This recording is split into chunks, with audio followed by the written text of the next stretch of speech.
Hello students, welcome to MOS classes. आज हम 7th class science NCERT के chapter number 13 motion and time के keywords को discuss करेंगे। फर्स्ट कीवर्ड है bar graph. A bar graph is a graphical display of data using bars of different heights. इसका यह मतलब है स्टूडेंट्स कि बार ग्राफ डेटा को डिस्प्ले करने का, डेटा को रिप्रेजेंट करने का ग्राफिकल मेथड होता है जिसमें हम डिफरेंट हाइट्स के बार्स यूज करते हैं। अब हम एक डायग्राम की मदद से आपको बार ग्राफ के बारे में समझाएंगे स्टूडेंट्स। इस वीडियो में कुछ कीवर्ड्स को हम डायग्राम की मदद से आपको समझाएंगे जिससे कि इन कीवर्ड्स को समझना आपके लिए इजी हो जाएगा। ये 7th क्लास साइंस एनसीईआरटी का ही डायग्राम है स्टूडेंट्स, जिसमें हमें बार ग्राफ के द्वारा ये दिखाया गया है कि एक टीम ने हर ओवर में कितने रन्स स्कोर किए। देखिए यहां पर लिखा हुआ है a bar graph showing runs scored by a team in each over. याद रखिएगा स्टूडेंट्स कि जब हम बार ग्राफ बनाते हैं तो यहां पर ये एक्स एक्सिस होता है और ये वाई एक्सिस होता है। देखिए एक्स एक्सिस पर क्या दिखाया गया है, ओवर्स, और वाई एक्सिस पर क्या दिखाए गए हैं, रन्स। और यहां पर आप देख सकते हैं कि यहां पर इन रेक्टेंगल्स की मदद से डाटा को रिप्रेजेंट किया गया है और इन्हीं रेक्टेंगल्स को बार कहा जाता है।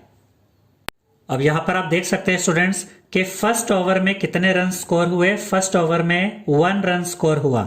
सेकंड ओवर में कितने रन स्कोर हुए, सेकंड ओवर में 5 रन स्कोर हुए। थर्ड ओवर में कितने रन स्कोर हुए, थर्ड ओवर में 3 रन स्कोर हुए। फोर्थ ओवर में कितने रन स्कोर हुए, फोर्थ ओवर में 10 रन स्कोर हुए। फिफ्थ ओवर में कितने रन स्कोर हुए, फिफ्थ ओवर में 2 रन स्कोर हुए। और सिक्स्थ ओवर में कितने रन स्कोर हुए, सिक्स्थ ओवर में 6 रन स्कोर हुए। तो इस डायग्राम में हमने ये समझा स्टूडेंट्स कि बार ग्राफ डाटा को रिप्रेजेंट करने का एक ग्राफिकल मेथड होता है जिसमें डिफरेंट हाइट्स के बार यूज किए जाते हैं। सेकंड कीवर्ड है graphs. Graph is a visual representation of the given data. इसका यह मतलब है स्टूडेंट्स कि ग्राफ दिए गए डाटा का विजुअल रिप्रेजेंटेशन होता है। फॉर एग्जाम्पल अगर आपको एक ग्राफ दिखाया जाए तो आपको पूरे डाटा को पढ़ने की जरूरत नहीं होती। आप कम समय में और बहुत आसानी से उस ग्राफ की मदद से पूरे डाटा को चेक कर सकते हैं। Types of graphs. ग्राफ्स कौन कौन से टाइप के होते हैं? वैसे तो इससे ज्यादा टाइप्स होते हैं स्टूडेंट्स ग्राफ्स के, लेकिन यहां पर हमने उन्हीं ग्राफ्स के बारे में आपको बताया है जो इस चैप्टर में यूज हुए हैं। Bar graph, pie chart, line graph, और ये भी याद रखिएगा स्टूडेंट्स कि एक डिस्टेंस टाइम ग्राफ होता है। ये और कुछ नहीं बल्कि लाइन ग्राफ का ही एक टाइप होता है। अब हम डायग्राम्स की मदद से आपको ये सभी ग्राफ्स दिखाएंगे। ये सभी ग्राफ्स आपकी एनसीईआरटी बुक में दिए गए हैं स्टूडेंट्स। तो सबसे पहले है बार ग्राफ। फर्स्ट कीवर्ड में बार ग्राफ के बारे में हम आपको समझा चुके हैं। इसके बाद ये है पाई चार्ट। आप अपनी साइंस बुक में इन सभी डायग्राम्स को चेक कर सकते हैं। पाई चार्ट में हमें यहाँ पर यह शो किया गया स्टूडेंट्स कि कंपोजिशन ऑफ एयर कैसा होता है, यानी कि एयर में कौन कौन सी गैसेस कितनी मात्रा में है। तो ये पार्ट जो आप देख रहे हैं पाई चार्ट में, ये दिखा रहा है कि ऑक्सीजन कितनी मात्रा में है। ये जो छोटा सा पार्ट आप यहाँ पर देख रहे हैं ये दिखा रहा है कि अदर गैसेस कितनी मात्रा में है। और ये जो बड़ा पार्ट आप देख रहे हैं ये दिखा रहा है कि नाइट्रोजन की मात्रा कितनी है। इसके बाद यहाँ पर है line graph. A line graph showing change in weight of a man with age। यहां पर हमें किसी इंसान की एज के साथ उसके वेट में क्या चेंज आया है ये दिखाया गया है, यानी कि अलग अलग एज में उस इंसान के वेट में कितना चेंज आया है इस लाइन ग्राफ की मदद से हमें दिखाया गया है। तो यहां पर आप ध्यान दीजिए स्टूडेंट्स कि बार ग्राफ की तरह लाइन ग्राफ में भी ये एक्स एक्सिस होता है और यहां पर ये वाई एक्सिस होता है। एक्स एक्सिस पर एज इन ईयर्स को दिखाया गया है और वाई एक्सिस पर वेट इन केजी को दिखाया गया है। आप अपनी एनसीईआरटी बुक में इस ग्राफ को अच्छे से चेक कर सकते हैं स्टूडेंट्स। जैसे कि यहाँ पर आप देख सकते हैं कि 2 इयर्स की एज में जो वेट है वो 10 kg है। ऐसे ही आगे 6 इयर्स की एज में जो वेट है वो लगभग 18 kg के आसपास है। और उसके बाद 8 इयर्स की एज में जो वेट है वो लगभग 20 kg के आसपास है। और इसी तरह से अलग अलग एजेस में वेट में जो चेंजेस आए वो यहाँ पर दिखाए गए हैं। इसके बाद है डिस्टेंस टाइम ग्राफ। याद रखिएगा स्टूडेंट्स कि डिस्टेंस टाइम ग्राफ भी लाइन ग्राफ ही होता है। आप यहां पर देख सकते हैं कि इस लाइन के थ्रू डाटा को रिप्रेजेंट किया गया है। लाइन ग्राफ की तरह डिस्टेंस टाइम ग्राफ में भी यहां पर ये एक्स एक्सिस होता है, ये वाई एक्सिस होता है। एक्स एक्सिस पर दिखाया गया है टाइम इन मिनट्स और वाई एक्सिस पर दिखाया गया है डिस्टेंस इन किलोमीटर। यानी कि इस ग्राफ में हमें यह दिखाया गया स्टूडेंट्स कि कितने टाइम में कितना डिस्टेंस कवर हुआ। यही रीजन है कि इसे डिस्टेंस टाइम ग्राफ कहा जाता है, क्योंकि यहां वाई एक्सिस पर डिस्टेंस है और एक्स एक्सिस पर टाइम को दिखाया गया है। तो इस ग्राफ में आप देख सकते हैं स्टूडेंट्स कि 1 मिनट में 1 किलोमीटर का डिस्टेंस कवर हुआ, 2 मिनट में 2 किलोमीटर का डिस्टेंस कवर हुआ, 3 मिनट में 3 किलोमीटर का डिस्टेंस कवर हुआ, 4 मिनट में 4 किलोमीटर का डिस्टेंस कवर हुआ और 5 मिनट्स में 5 किलोमीटर का डिस्टेंस कवर हुआ। याद रखिएगा स्टूडेंट्स कि ये जो डायग्राम्स हमने आपको समझाए हैं ये सिर्फ आपकी नॉलेज के लिए हैं। जो कीवर्ड्स आपको लिखने हैं वो आपने इतना ही पार्ट लिखना है। थर्ड कीवर्ड है non uniform motion. If the speed of an object moving along a straight line keeps changing, its motion is said to be non uniform. इसका यह मतलब है स्टूडेंट्स कि अगर कोई चीज स्ट्रेट लाइन में चल रही है और उसकी स्पीड चेंज हो रही है, यानी कि कभी स्पीड कम हो रही है और कभी स्पीड ज्यादा हो रही है, तो ऐसे मोशन को नॉन यूनिफॉर्म मोशन कहते हैं। हम इसे एक एग्जांपल से समझते हैं स्टूडेंट्स। मान लीजिए कि आप साइकिल पे, स्कूटर पे या अपनी कार में कहीं जा रहे हैं और आपकी स्पीड कभी कम हो रही है, कभी ज्यादा हो रही है, तो ऐसे मोशन को नॉन यूनिफॉर्म मोशन कहा जाता है। फोर्थ कीवर्ड है ओसिलेशन। ओसिलेशन क्या होता है? The to and fro motion of a body from its initial position to another and back from the final position to the initial position.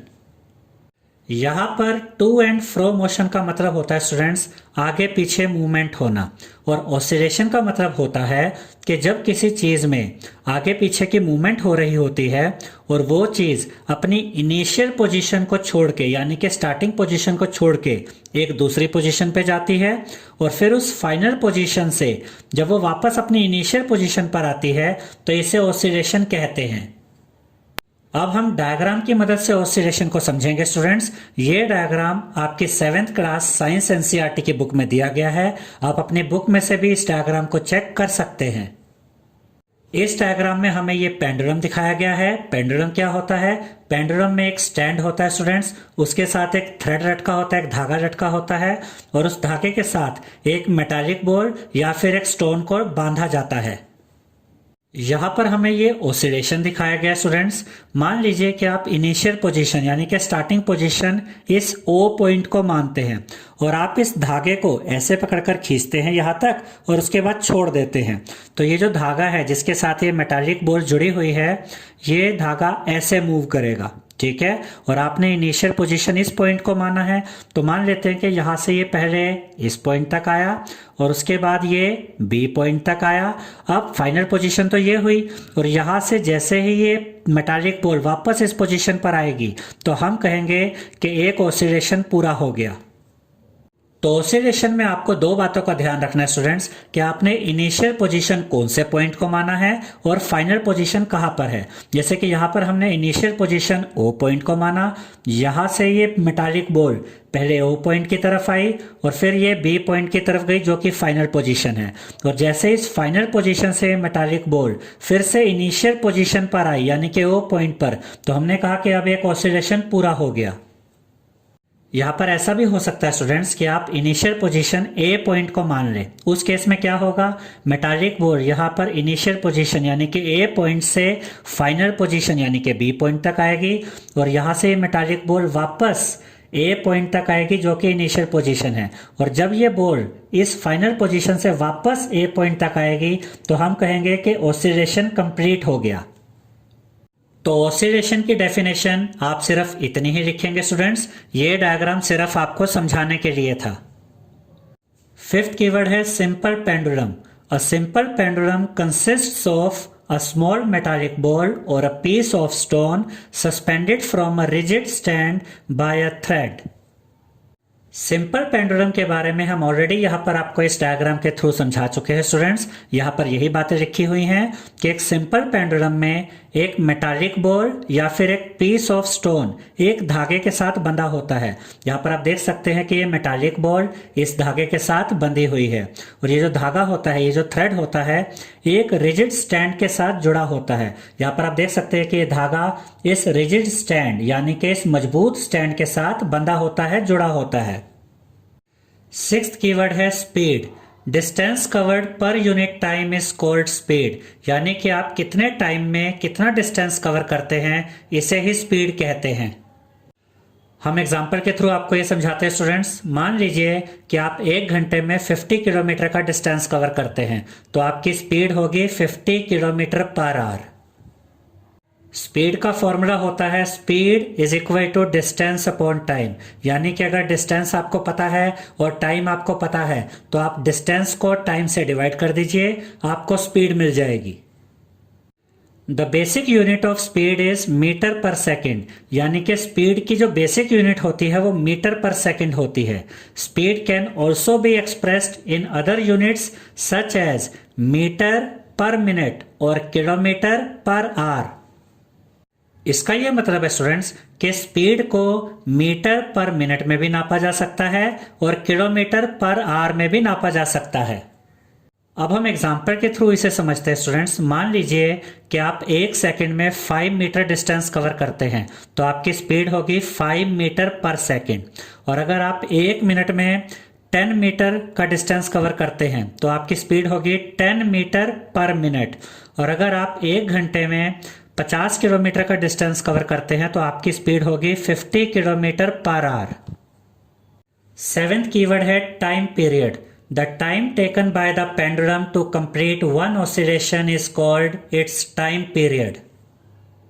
इसका यह मतलब है स्टूडेंट्स कि एक ऑसिलेशन को कंप्लीट करने में पेंडुलम को जितना टाइम लगता है उसी को टाइम पीरियड कहते हैं।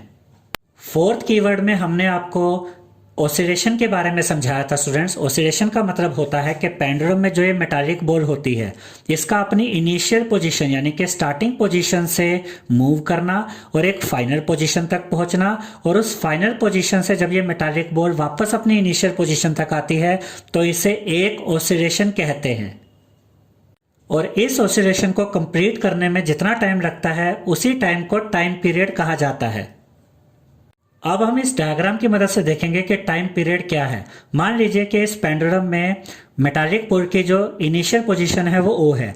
यहाँ से ये मेटालिक बॉल मूव करती है A पॉइंट की तरफ और फिर फाइनल पोजीशन यानी B पॉइंट की तरफ आती है।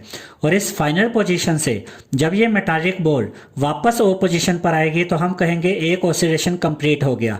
और इस ऑसिलेशन में जितना टाइम लगा यानी कि यहाँ से बॉल पहले यहाँ तक आई, फिर यहाँ तक आई, और इस फाइनल पोजीशन से जब बॉल वापस इस इनिशियल यानी कि स्टार्टिंग पोजीशन तक आई, इसमें जितना टाइम लगा उसे ही टाइम पीरियड कहा जाता है। और अगर आप इनिशियल पोजीशन यानी कि स्टार्टिंग पोजीशन A पॉइंट को मानते हैं तो मेटालिक बॉल इस इनिशियल पोजीशन से पहले फाइनल पोजीशन यानी कि B पॉइंट तक आएगी, और इस फाइनल पोजीशन से जब ये मेटालिक बॉल वापस A पॉइंट तक आएगी तो हम कहेंगे एक ऑसिलेशन कंप्लीट हो गया। और बॉल के मेटालिक बॉल के यहाँ से फाइनल पोजीशन तक जाने में और फाइनल पोजीशन से वापस इस इनिशियल पोजीशन तक आने में जितना टाइम लगा इसे ही टाइम पीरियड कहेंगे। 8th कीवर्ड है uniform motion. If the speed of an object moving along a straight line is constant, its motion is said to be uniform. इसका यह मतलब है स्टूडेंट्स कि अगर कोई चीज स्ट्रेट लाइन में मूव करती है और उसकी स्पीड कांस्टेंट रहती है यानी कि स्पीड एक समान रहती है तो ऐसे मोशन को हम यूनिफॉर्म मोशन कहते हैं। इसे आप ऐसे भी याद रख सकते हैं स्टूडेंट्स कि अगर कोई चीज स्ट्रेट लाइन में मूव करती है और वो एक ही स्पीड से चलती रहती है यानी कि उस चीज की स्पीड चेंज नहीं होती है तो ऐसे मोशन को यूनिफॉर्म मोशन कहते हैं। 9th कीवर्ड है unit of time. The basic unit of time is second, यानी कि टाइम की जो बेसिक यूनिट होती है वो सेकेंड होती है और सेकेंड का सिंबल होता है S। Larger units of time are minutes and hours. इसका यह मतलब है स्टूडेंट्स कि टाइम की जो लार्जर यूनिट्स होती है यानी कि टाइम की जो बड़ी यूनिट्स होती हैं वो होती है मिनट्स एंड आवर्स। मिनट्स को आप MIN लिख सकते हैं और आवर्स का सिंबल होता है H। आई होप स्टूडेंट्स आपको हमारा ये वीडियो पसंद आया होगा। अगर आपको हमारा ये वीडियो पसंद आया है तो इसे लाइक शेयर और सब्सक्राइब कीजिए। Thank you.